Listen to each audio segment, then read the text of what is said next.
Vamos a continuar con nuestra serie Metanoia, cuyo significado lo hemos venido estudiando en los últimos domingos.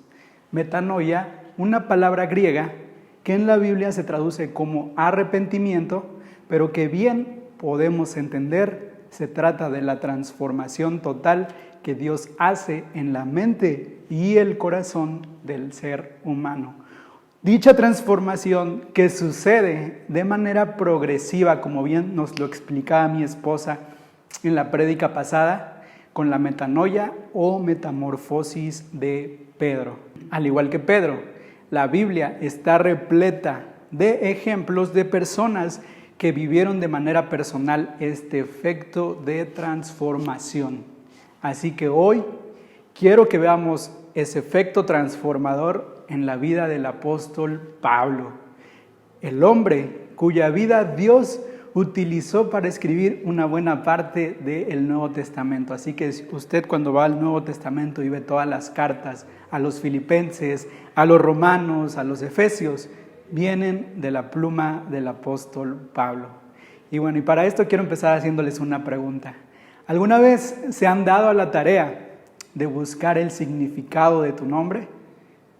¿Te has dado esa tarea de ver qué significa tu nombre? ¿O bien te has preguntado cuál es la razón por la que tus papás decidieron ponerte el nombre que tienes hoy? Hubo una temporada en la que muchos papás elegían el nombre de acuerdo al día del calendario que les tocaba.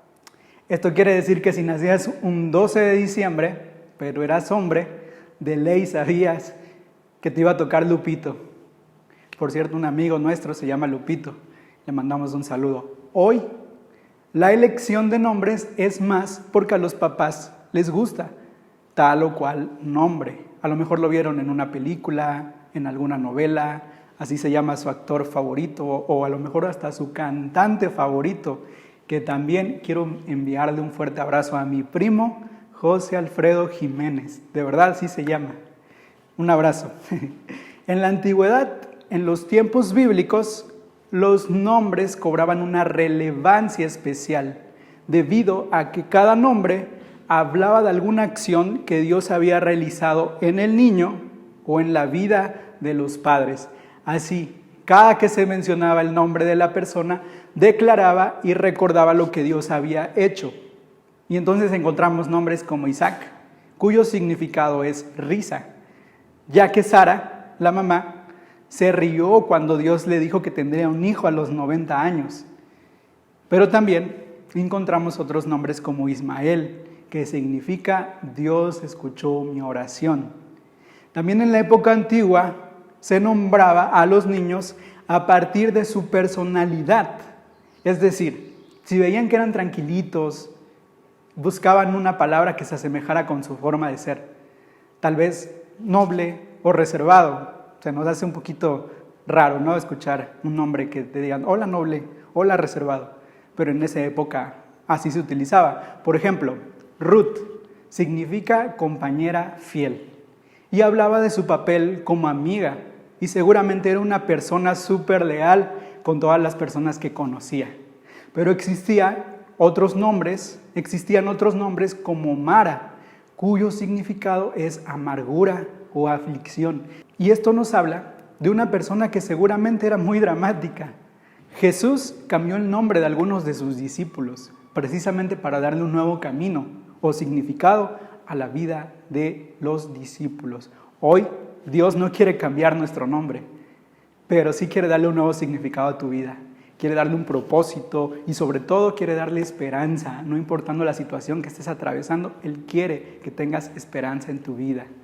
Pablo, personaje del que vamos a hablar, tenía un nombre distinto, que precisamente hablaba de una acción que Dios había realizado en la vida de sus padres. Pablo anteriormente se llamaba Saulo y su significado quiere decir el que fue pedido a Dios.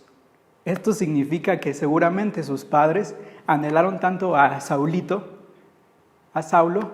y entonces para poder tenerlo seguramente le pidieron a Dios en oración poder tener un hijo. Y cuando Dios se los dio a sus padres, quisieron que se recordara esa maravillosa acción de que fue pedido a Dios. Vamos a meternos ya un poco en la vida de Saulo, que por fines de la predicación vamos a llamarle Saulo, que fue su primer nombre. Saulo fue un hombre preparado en las mejores universidades greco-romanas.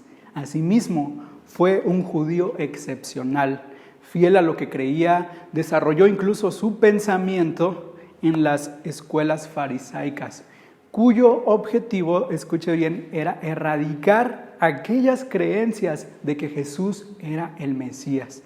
Es decir, él creció con la visión y la cosmovisión de que Jesucristo solamente era un profeta más y que el evangelio que predicaban los cristianos era pura farsa. Así pensaba Saulo, así fue enseñado. Saulo, esta es una pregunta que por lo general se hacen los teólogos, Saulo no conoció a Jesús. Eso es un hecho comprobado históricamente. Según los historiadores, cuando Jesucristo estaba culminando su misión, es decir, cuando estaba siendo crucificado, resucitado y yéndose al cielo, Saulo seguramente apenas era un bebé. Y tiene relevancia para lo que más adelante vamos a decir. Pero sí tuvo contacto con los discípulos, es decir, con el grupo de los 12, los cuales pues Jesús llamó para enseñarles el ministerio. Vaya, incluso el libro de los Hechos nos dice que Saulo presenció la muerte de Esteban. Hechos capítulo 8, versículos 1, 2, vamos a leer hasta el 4. Saulo vio cómo mataban a Esteban y le pareció muy bien. Más tarde, unos hombres que amaban mucho al Señor recogieron el cuerpo de Esteban, lo enterraron y durante varios días lloraron su muerte. A partir de ese día, mucha gente comenzó a maltratar a los seguidores de Jesús que vivían en Jerusalén. Por eso, todos tuvieron que separarse y huir a las regiones de Judea y de Samaria. Solamente los apóstoles se quedaron en Jerusalén. Mientras tanto, Saulo seguía maltratando a los miembros de la iglesia. Entraba en las casas, sacaba por la fuerza a hombres y a mujeres y los encerraba en la cárcel. Hermanos, Saulo era una persona que odiaba a los cristianos a muerte. Como acabamos de leer, el papel de Saulo era encarcelar a cristianos y acusarlos de alborotadores y de herejes. Pero su odio no se limitaba a perseguirlos. Una vez que vio morir a un cristiano, es decir, a Esteban, Saulo quedó con hambre de muerte. Hay quien dice que a Saulo le llamaban el ángel de la muerte o incluso el exterminador. Hechos capítulo 9, en la traducción en lenguaje actual, dice: Saulo estaba furioso y amenazaba con matar a todos los seguidores del Señor Jesús. Por eso fue a pedirle al jefe de los sacerdotes unas cartas con un permiso especial. Quería ir a la ciudad de Damasco y sacar de las sinagogas a todos los que siguieran las enseñanzas de Jesús para llevarlos presos a la cárcel de Jerusalén. ¿Se dan cuenta del odio y la repulsión que Saulo sentía por los cristianos y por Jesucristo mismo? Vaya. Sin embargo, sucedió lo inesperado. Jesús intervino en la historia de Saulo. Versículo 3 del capítulo 9. Ya estaba Saulo por llegar a Damasco, cuando de pronto desde el cielo lo rodeó un gran resplandor como de un rayo. Saulo cayó al suelo y una voz le dijo: Saulo, Saulo, ¿por qué me persigues? Importante notar esta parte, notar que Dios nos conoce por nuestro nombre. Versículo 5, ¿quién eres, Señor?, preguntó Saulo. Yo soy Jesús, respondió la voz, y es a mí a quien estás persiguiendo. Saulo iba rumbo a Damasco a solicitar permiso, no solo para encarcelar cristianos, ahora solicitaba permiso para matarlos. Y en ese camino a Damasco le sucede una experiencia totalmente fuera de lo normal. Jesús se le aparece para cambiar su vida para siempre. Y eso es lo que pasa con nuestra vida, hermano y hermana. Cuando Jesús llega, ya nada puede ser igual.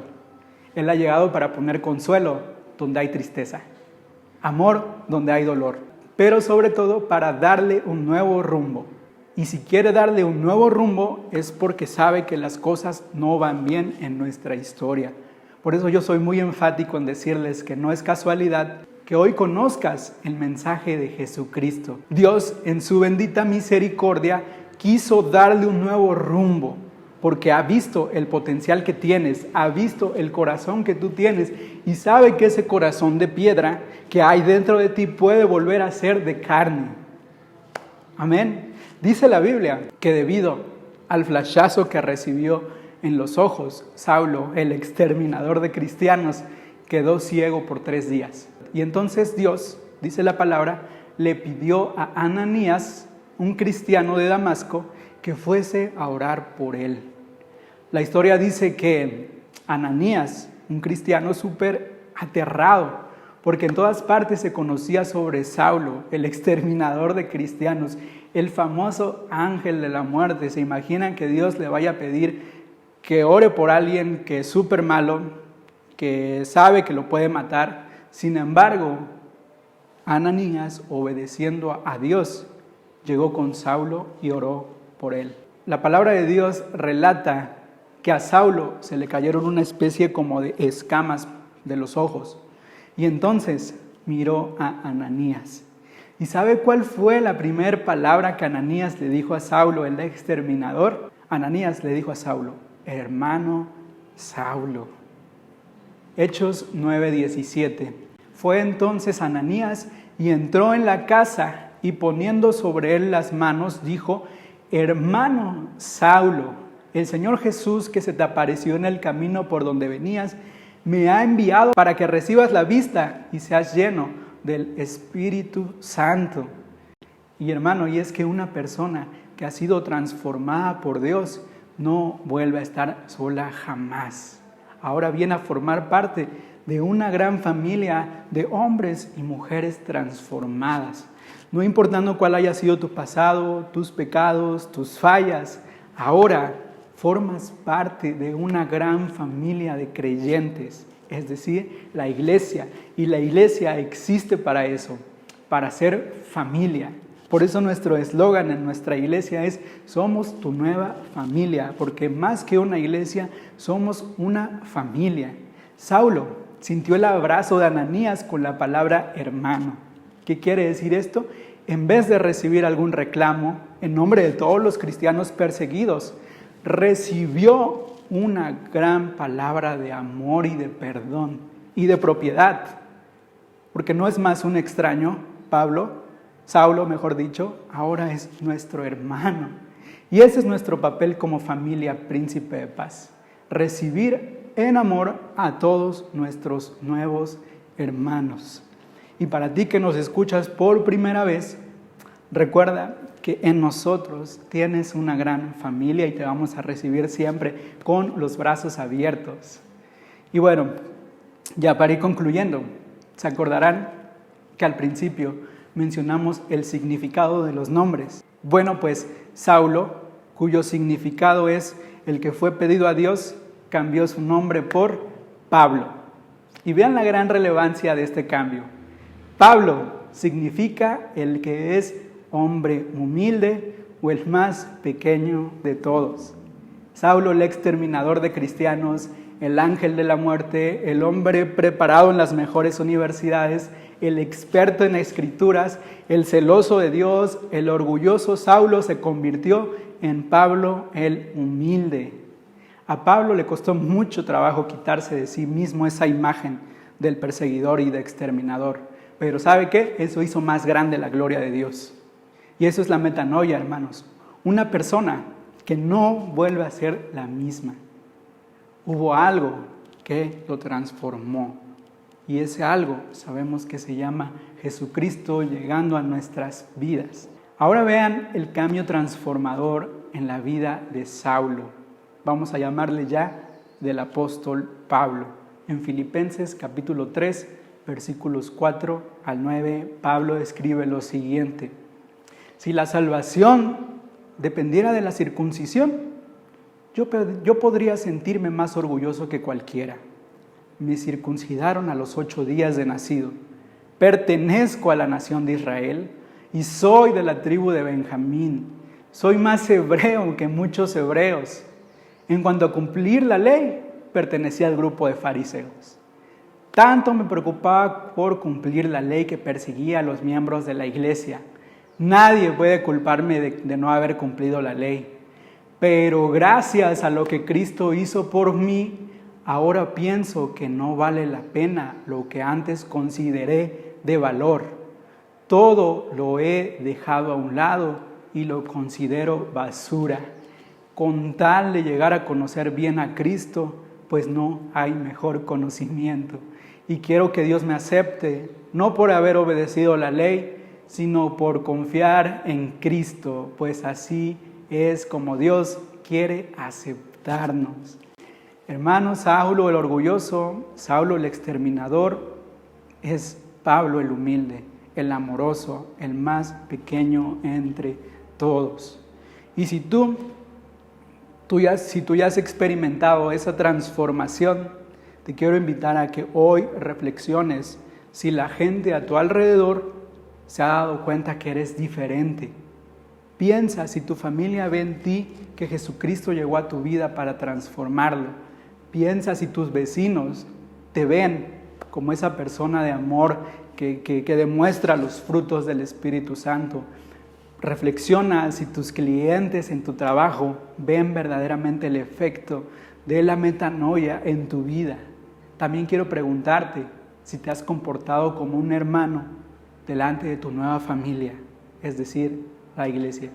Quiero que reflexiones en eso y a lo mejor si hemos fallado un poco, pues pedirle a Dios que nos ayude a demostrar esa transformación que el Espíritu Santo ya hizo, pero que depende mucho de nosotros dar fruto. Dios ya hizo el cambio, pero insisto, solo es cuestión de que nosotros nos esforcemos. Y si tú no has experimentado esa transformación, pero te gustaría ver el efecto de Dios transformando tu vida, te invito a que hagas esta oración junto conmigo. Vamos a orar. Bendito Padre y Dios nuestro, en este momento quiero entregarte mi vida. Dios, quiero que tú la utilices para tus planes. Quiero ser transformado por tu Espíritu Santo. Yo sé que esta sociedad necesita agentes de cambio, necesita gente íntegra, gente que te sirva, gente que siga creyendo en tus valores, gente que siga creyendo en tus instituciones. Y yo quiero hacerlo, quiero dar frutos, quiero que la gente vea que has hecho un cambio, para que, como dice tu palabra, puedan glorificarte a ti a través de mis acciones y puedan ver que hay un Dios que existe, un Dios que es real, un Dios que vive, un Dios que resucitó. Nosotros somos los responsables ahora de demostrar tu resurrección. Padre, si hemos fallado, si nos ha hecho falta ser amorosos, si nos ha hecho falta demostrar cada uno de los frutos que aparecen en Gálatas, ayúdanos para que tu Espíritu Santo empiece, Señor, a tocar nuestra vida y, Señor, demostrar a nuestros vecinos, a nuestra familia, a las personas que trabajan con nosotros, que existes y que eres real. Muchas gracias por esta palabra. Muchas gracias por recordarnos que los cristianos somos distintos, que tú estás con nosotros. Muchas gracias por esta palabra, Dios, por hablarnos a nuestros corazones. En el nombre de Jesús, amén. Que Dios les bendiga. Así continuamos con el orden del servicio. Jamás imaginé vivir así. Tu amor es más que suficiente para mí. He visto el mundo y